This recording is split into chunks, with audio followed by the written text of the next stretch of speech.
Hello friends, मैं self doctor Syed Faheem Ali और एक बार आप सभी लोगों का फिर से स्वागत है हमारे इस चैनल के ऊपर जिसका नाम है टीचर्स अड्डा बाय टारगेट अभी। ये चैनल जो है डेडिकेटेड है, जितने भी टीचिंग एग्जाम्स होते हैं ऑल ओवर इंडिया उन सभी के लिए डेडिकेशन के साथ काम करता है, चाहे वो टीजीटी हो, चाहे पीजीटी हो या पीआरटी हो। आज के इस वीडियो में मैं आपसे विशेष तौर पर बात करने आया हूँ एकलव्य मॉडल स्कूल या एकलव्य रेजिडेंशियल स्कूल जो है उनके अंदर अभी अपकमिंग जो वैकेंसीज है, जहां पर हम लोग टीजीटी और पीजीटी की बात करेंगे और एग्जाम पैटर्न क्या रहने वाला है और मोस्टली आपका सिलेबस क्या रहने वाला, क्या आपको अध्ययन करना उसकी बात करेंगे। हॉस्टल वार्डन का जो एग्जाम होगा वो आपका 2.5 घंटे का एग्जाम होगा, 2.5 आवर का, यानी कि आप देखिए 2.5 घंटे का एग्जाम होगा और 2.5 घंटे के अंदर आपको करने कितने हैं, तो 120 मार्क्स हैं और 120 ही क्वेश्चन है आपके। जनरल अवेयरनेस है आपकी, तो 10 क्वेश्चन आपके जनरल अवेयरनेस के आएंगे और 10 ही नंबर के आपको क्वेश्चन यहाँ देखने को मिलेंगे। ऐसे ही रीजनिंग के क्वेश्चन यहाँ पर 20 है। आमतौर पे दूसरे एग्जाम्स में, दूसरे पेपर में आपको 10 मिल रहे हैं, यहाँ पर आपको 20 आपको रीजनिंग एबिलिटी के क्वेश्चन देखने को मिल रहे हैं, तो ये एक बड़ी बात है। ऐसे ही आईसीटी जो हम लोग अभी पढ़ रहे थे थोड़ी देर पहले, आपने देखा इस चैनल पे, तो वो कितना उसका वेटेज भी, तो ये एक अच्छी बात है कि रीजनिंग 20 है, आईसीटी, तो यहाँ पर आपको रीजनिंग और आईसीटी के अंदर मेहनत करनी है और अगर आपने आईसीटी में बहुत अच्छी मेहनत कर ली तो डेफिनेटली आप बहुत अच्छा स्कोर कर पाएंगे। देन उसके बाद पोक्सो एक्ट जो है आपका, एक्ट है आपका पोक्सो, तो ये आपका चिल्ड्रन सेफ्टी रिलेटेड एक्ट है गवर्नमेंट ऑफ इंडिया का, मैं इसकी बात आपसे करने वाला हूँ। देन उसके बाद देखिए एडमिनिस्ट्रेटिव एप्टीट्यूड, तो ये 10 और 30 मेन, तो आपका हॉस्टल वार्डन के लिए आपको स्पेशली ये 2 चीज़ें आपको अलग से पढ़नी है आपको। देन उसके बाद आपका क्या है, लैंग्वेज है, लैंग्वेज अगर आपको कितना है तो 10-10-10, यानी कि 10 इंग्लिश है, 10 हिंदी है और 10 आपकी रीजनल लैंग्वेज है। तो जो भी आप लेना चाहें, तो इसके अंदर आपको ये क्वालिफाइंग नेचर का है, आपको एक बार फिर से यहाँ पर आपको पास करना पड़ेगा। आपको 10 मार्क्स ईच सब्जेक्ट लिखा हुआ, 10 मार्क्स ईच सब्जेक्ट लिखा हुआ आपको, और ये आपका कॉम्पिटिटिव यानी कि language competency, general Hindi, general English और रीजनल लैंग्वेज, और ये आपका कंपल्सरी पार्ट है। ठीक है, बिल्कुल। तो यहाँ पर आप देख सकते हैं इट इज़ ओके। तो हॉस्टल वार्डन की बात यहाँ मैंने आपको बता दी, यहाँ पर आप इजीली आप देख सकते हैं। अब जो इंपॉर्टेंट बात है, सिलेबस का डिस्कशन यहाँ पर करना है, तो यहाँ पर 10 नंबर में क्या पढ़ना आपको और 30 नंबर में क्या पढ़ना आपको बताऊँ, तो ये आपका बहुत डिसाइडिंग रहेगा आपका, है ना। बेसिकली कंपटीशन जो है आपका इसी में रहेगा जी। बिल्कुल बिल्कुल, आप है ना, अगर मान लीजिए जो भी लोग है ना कर रहे हैं, पीजीटी वाले जो है, पीजीटी अगर इसको फॉर्म को फिल करते ज़्यादा अच्छी बात है, लेकिन टीजीटी मे बी पॉसिबल, ये हो सकता है कि अगर आपने फॉर्म भर दिया, जैसे आप किसी और लाइब्रेरियन का, म्यूजिक का या आर्ट टीचर के साथ अगर आप फॉर्म वार्डन का भरना चाहें आप भर सकते हैं, रिस्क लेना चाहें आप ले सकते हैं, क्योंकि इसमें यह है कि अगर वार्डन कर रहे हैं तो बहुत अच्छी बात है, किसी और कोई और वार्डन की सोच रहा है तो उसमें यह कि अगर एग्जाम बिल्कुल एक ही, केवल एक समस्या है, आपको जो है वहाँ पर फॉर्म भरने के लिए मना नहीं किया जा रहा, लेकिन अगर आप फॉर्म फिल करते हैं पर्टिकुलर और एग्जाम अगर एक ही दिन हो जाता है तो यहाँ पर समय, क्योंकि एग्जाम होने की संभावना इसलिए भी बनती है थोड़ी बहुत, क्योंकि ऑनलाइन एग्जाम होता है तो डेफिनेटली डिफरेंट डेट्स पे, लेकिन इतना बड़ा एग्जाम है तो मुझे लगता है कि शायद डिफरेंट डेट्स पे ही होगा, सेम डेट पे तो खैर इतना मैनेजमेंट नहीं होगा, क्योंकि हॉस्टल वार्डन की जो है पोस्ट आपकी 669 है और इसके लिए बहुत अधिक मात्रा में फॉर्म फिल की जाएंगे, तो मैनेजमेंट थोड़ी दिक्कत होती है, इसलिए आप हॉस्टल वार्डन का फॉर्म आप भर सकते हैं, कोई बहुत ज़्यादा रिस्क नहीं है, सिर्फ एक रिस्क बनता है और वो सेम डेट वाला, अगर किसी और सब्जेक्ट का भी आपने फिल किया है तो, अन्यथा जो है आप देखें, आप चॉइस आपके पास है, बाकी कोई रिस्क नहीं बनता। सबसे अच्छा सेफ साइड अगर देखें, है ना, तो यहाँ पर आप देखें तो अप्रॉक्सीमेट मिनिमम 50,000 रुपीज सैलरी है और सेंट्रल गवर्नमेंट की जॉब है और सारे बेनिफिट्स आपको जो है यहाँ पर मिलते हैं। ओके, तो एक अच्छी जॉब है। सिलेबस में क्या पढ़ना है मैं उसकी बात अभी आपसे करने वाला हूँ। एग्जाम आपका ऑफलाइन होगा आपका, देन प्लस आपका 0.25 आपका नेगेटिव मार्क है, कोई इंटरव्यू वगैरह नहीं है, ये सारे फीचर्स तो खैर आपको पता ही है। तो पहले देखिए, ये फीचर्स के बाद जो है मैं आपसे सिलेबस की बात करता हूँ। तो आज के इस वीडियो के अंदर स्पेशली हम लोग यही बात करने वाले कि सिलेबस के अंदर जो है मैंने इंपॉर्टेंट नोट आपको बता दिया। नाउ देखिए सिलेबस में क्या क्या चीज़ें हैं, आप कैसे पढ़ेंगे, मैं आपको सिलेबस दिखा रहा हूँ इसका। तो अगर आप सिलेबस देखेंगे तो ये बात जो है आप इजीली आप समझ पाएंगे। सो दिस इज सिलेबस, देखिए सिलेबस आपके सामने, syllabus for the hostel warden, क्या क्या चीज़ें आपको पढ़नी है, मैं एक एक करके सबकी बात करूँगा आपसे। हॉस्टल वार्डन का जो सिलेबस है जी, सबसे पहला पॉइंट आपका क्या है, जनरल अवेयरनेस का।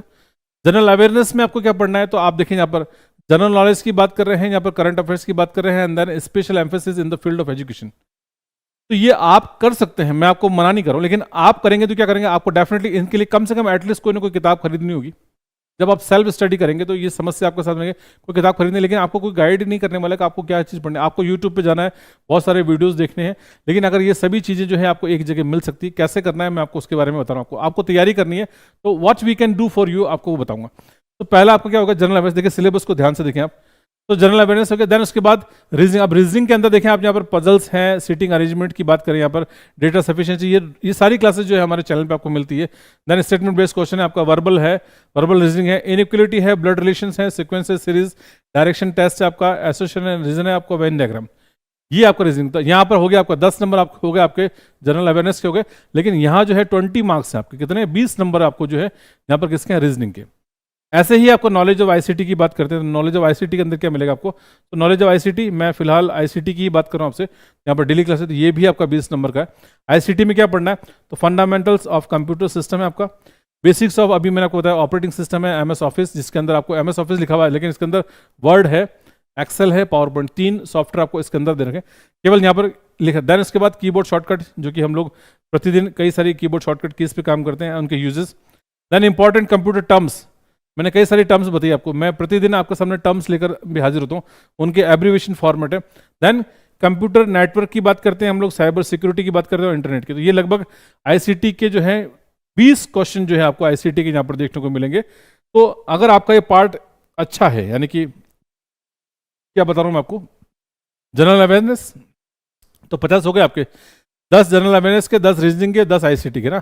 देन उसके बाद आपका ये आपका जो है कुल मिला के अगेन 10 मार्क्स। अब देखिए यहाँ पर 10 नंबर के लिए आपको यहाँ पर बहुत मेहनत करनी है आपको ना, ये कहने को आपका 10 नंबर है, लेकिन बहुत मेहनत करनी है आपको, सबसे ज़्यादा मेहनत आपको यहाँ पर करनी है। इट इज़ पॉक्सो एक्ट की बात कर रहे हैं यहाँ पर। इस 10 नंबर के लिए आपको क्या करना है, 10 नंबर के लिए आप देखें यहाँ पर 1 2 3 4 5 6 7 8 9 और 10, इन 10 नंबर के लिए आपको 10 कानून पढ़ने हैं। देयर आर 10 लॉज, आप समझ रहे हैं, यहाँ एक्चुअल में कॉम्पिटिशन आपका, जो शायद बच्चा नहीं कर पाएगा। यानी कि अगर आप देखें, करने को मैं मना नहीं कर रहा हूं आपको, आप इन सब के लिए आपको सर्च करना पड़ेगा, है ना। कोई मार्केट में ऐसी कोई किताब नहीं है जहां पर एक ही किताब के अंदर जो है सारे ये कानून लिखे हुए हों, तो आप पढ़ लें। सब्जेक्ट टीचर अगर आपको रोज क्लासेस ले आपकी और लाइव क्लासेस के माध्यम से करें तो ज़्यादा अच्छी बात है कि आप ये सारी चीज़ें आप कर सकते हैं ना। तो दीज आर 10, यानी कि ये 10 नंबर के लिए आपको करना है, आपको समझें आप उसको। तो 10 नंबर के लिए आपको यहाँ पर 10 अलग अलग तरह के लॉ कानून पढ़ना है आपको, ठीक है। सो ये सारे के सारे कानून किससे संबंधित है, एक्चुअल में ये चिल्ड्रन से रिलेटेड है। तो चिल्ड्रन के अंदर देखें आप यहाँ पे, है ना, चिल्ड्रन ट्रैफिकिंग की बात है, चाइल्ड लेबर का कानून है, आप ट्रैफिकिंग की बात है ना, यहाँ protection of the child rights क्या है ना, लॉ अमेंडमेंट है, चाइल्ड पॉलिसी है, national charter of the child है ना, मॉर्टलिटी रेशियो है ना, gender ratio, and then sexual offence rules हैं आपके, सेक्सुअल ऑफेंसेस के एक्ट है आपका 2012 वाला है, 2020 वाला है, एंड चाइल्ड मैरिज एक्ट आपको ये, तो ये कानून है ना, ये आपको कंप्लीटली इन 10 नंबर के लिए आप देखें डेफिनेटली जो है आपको बहुत सारी चीज़ें जो है आपको पढ़नी पड़ेगी, तब जाके आप यहाँ पर 10 नंबर आप कवर कर पाएंगे। नेक्स्ट इसी में आगे बढ़ते हैं। 10 नंबर के बाद अगली बात आती है आपकी एडमिनिस्ट्रेटिव एप्टीट्यूड की बात आती है। तो एडमिनिस्ट्रेटिव एप्टीट्यूड ये आपका 30 मार्क्स का है, ठीक है।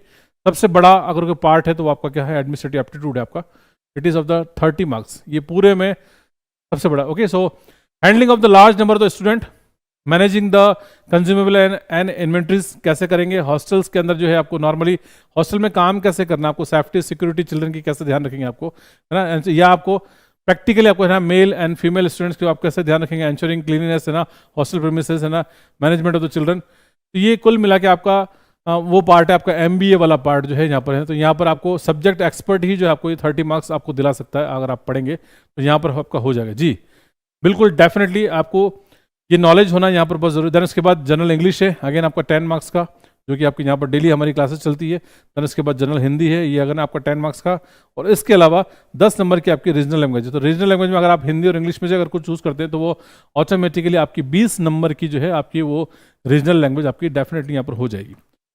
तो ये आपका सिलेबस है, ये आपका हॉस्टल वार्डन का सिलेबस है, जो कि आपको बताता है कि आपको कैसे तैयारी करनी है। अब कंपटीशन तो खैर बढ़ेगा, कंपटीशन देखिए आईसीटी में कंपटीशन यहाँ पर इक्वल हो जाएगा। आपको रीजनिंग के सवाल करने हैं तो 20 नंबर रीजनिंग के हैं, 20 नंबर आईसीटी के हैं आपके, 10 नंबर आपके जीके जीएस के। तो जीके जीएस में कोई कंपटीशन नहीं होता, जीके जीएस में सबका एवरेज होता है। 10 नंबर का जीके जीएस आता है तो सभी के 4-5 सवाल सभी के सही होते हैं, बाकी इससे ऊपर नहीं जाता। आप समझिए बात को, कोई एक्स्ट्रा ऑर्डिनरी होगा तो उसके 6, 7, 8 सवाल हो जाएंगे, बाकी नेगेटिव मार्किंग भी है तो आपको तुक्के भी नहीं लगाने। तो जीके जीएस सभी का इतना ही होता है कि आपको 10 में से 4 या 5 सवाल, तो ये एवरेज है, एक सवाल ऊपर नीचे कोई फर्क नहीं पड़ता। बहुत ज़्यादा जीके जीएस भी पढ़कर आप 6 सवाल कर लोगे, उससे ज़्यादा नहीं कर पाओगे।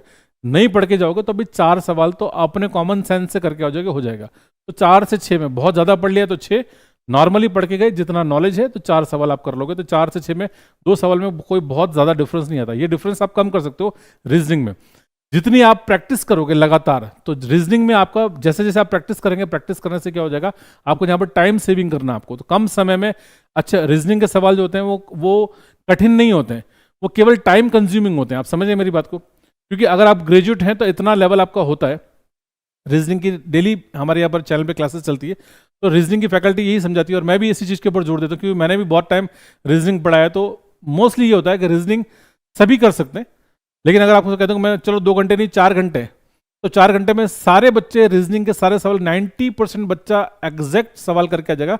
टाइम ट्रिक्स आनी जरूरी है, और practice max the man perfect की जो बात है वो रीजनिंग के अंदर होती है। 10 नंबर का जो है आपको एक्ट पढ़ने, 10 कानून है, सब्जेक्ट एक्सपर्ट जो है आपको कानून के बारे में पढ़ाएंगे, प्लस आपका एडमिनिस्ट्रेशन जो है आपका 30 मार्क्स का एडमिनिस्ट्रेशन आपको वो आना चाहिए, और इंग्लिश और हिंदी की भी बेहतरीन क्लासेस जो है यहाँ पर इस चैनल पे आपको मिलती है, सभी चीज़ें आपको यहाँ पर। सो दूसरी इंपॉर्टेंट बात कि यहाँ पर आप जो है ऐप डाउनलोड कर सकते हैं, ऐप डाउनलोड करके आप साथ में जुड़ सकते हैं। आपके पास मोबाइल फ़ोन होगा जिसमें आप ऐप स्टोर पे जा सकते हैं या आप गूगल प्ले स्टोर पे जा सकते हैं, तो टारगेट अभी मोबाइल एप्लीकेशन आप डाउनलोड कर सकते हैं। और ये हमारा टेलीग्राम चैनल है जिसका नाम है टीचर्स अड्डा बाय टारगेट अभी, इससे जुड़कर जो है आप अपनी तैयारी कर सकते हैं। तो सभी के लिए ये एक जनरल मैसेज मेरी तरफ से, और मैं आपसे ये कहना चाहूँगा जी कि आप डेफिनेटली आप किसी और एग्जाम की तैयारी करें, ये केवल हॉस्टल वार्डन के लिए है कि आपके सामने इतना अच्छा सुनहरा मौका, अगर आपको सरकारी नौकरी चाहिए और वो भी आपको सेंट्रल गवर्नमेंट की नौकरी चाहिए, तो आप डेफिनेटली इस हॉस्टल वार्डन के अंदर जो है आप काम कर सकेंगे, या इसको फॉर्म फिल करके या इस वैकेंसी की तैयारी करके जो है आप डेफिनेटली जो है अपनी सीट सिक्योर कर सकते हैं। मिनिमम 50,000 रुपीज़ सैलरी के साथ जो है आपकी जॉब स्टार्ट होती है, और प्लस कई सारे सेंट्रल गवर्नमेंट के बेनिफिट्स जो है आपको मिलते हैं। मैं ये नहीं कह रहा कि हॉस्टल वार्डन बन जाओ, जिंदगी भर वार्डन बनना, लेकिन आप जो है ये एक एंट्री लेवल है। अगर आप चाहें तो आप EMRS स्कूल्स के अंदर जो है आप अपनी एंट्री प्राप्त कर सकते हैं, और इससे अच्छा मौका आपको नहीं मिलेगा। अगर आपके पास कोई सब्जेक्ट है, अगर आपके पास बहुत स्ट्रॉन्ग सब्जेक्ट है, आपको लगता नहीं मैं मैथ्स का एक्सपर्ट हूँ, मैं फिजिक्स का, केमिस्ट्री का, बॉटनी, जूलॉजी सब्जेक्ट है, आप PGT TGT की तैयारी कीजिए, मैं उसके लिए नहीं कह रहा आपसे। आपको लगता है कि आप सिंपली ग्रेजुएट है लेकिन आप कॉम्पिटिशन में अच्छा कर सकते हैं, आप रीजनिंग आप पढ़ सकते हैं और उसके अंदर आप कमाल कर सकते हैं, आप ICT पढ़ सकते हैं, तो दिस इज द थिंग। अगर कैसे पढ़ना है, क्या क्या चीज़ें पढ़नी है, मैंने आपको बता दिया, और बाकी सब्जेक्ट एक्सपर्ट के साथ आप जुड़कर आप अपनी हॉस्टल वार्डन की तैयारी आप डेफिनेटली कर सकते हैं। तो चलिए, बहुत बहुत शुक्रिया, थैंक यू फॉर दिस, आज की इस वीडियो के लिए, आज की इस क्लास के लिए। तो आज की इस वीडियो में इतना ही। मैं कल नेक्स्ट वीडियो में आपसे फिर से मुलाकात करूंगा, तब तक हम लोग जी आप तैयारी कर सकते हैं।